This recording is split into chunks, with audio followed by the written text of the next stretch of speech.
సమస్యలపై మరోసారి జనంలోనికి వెళుతున్నారు జనసేనాని. ఇవాళ శ్రీకాకుళం జిల్లాలో పర్యటించి ఉద్దానం కిడ్నీ బాధితుల్ని పరామర్శిస్తారు. ఇప్పటికే దీనిపై ఓ డాక్యుమెంటరీని కూడా రూపొందించింది జనసేన. రోడ్ షోలో కూడా పవన్ పాల్గొనున్నారు.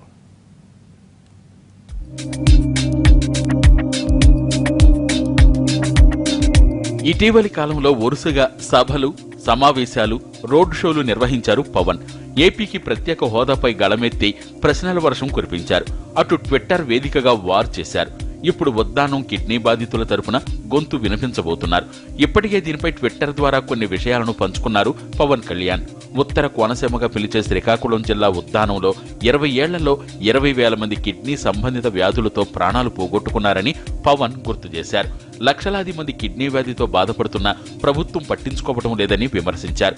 ఉద్దానం బాధితులతో మాట్లాడిన జనసేన ప్రతినిధులు ఓ డాక్యుమెంటరీని కూడా రూపొందించారు. దీన్ని కూడా ట్విట్టర్లో షేర్ చేశారు పవన్.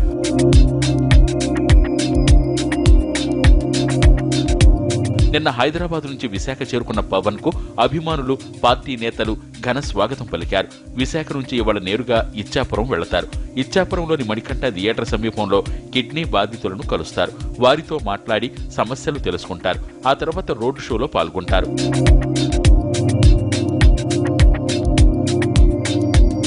పవన్ ఇచ్చాపురం టూరును విజయవంతం చేసేందుకు నేతలు, జనసేన కార్యకర్తలు విస్తృత ఏర్పాట్లు చేశారు. పవన్ కళ్యాణ్ పరామర్శించబోయే బాధితుల జాబితాను కూడా సిద్ధం చేశారు.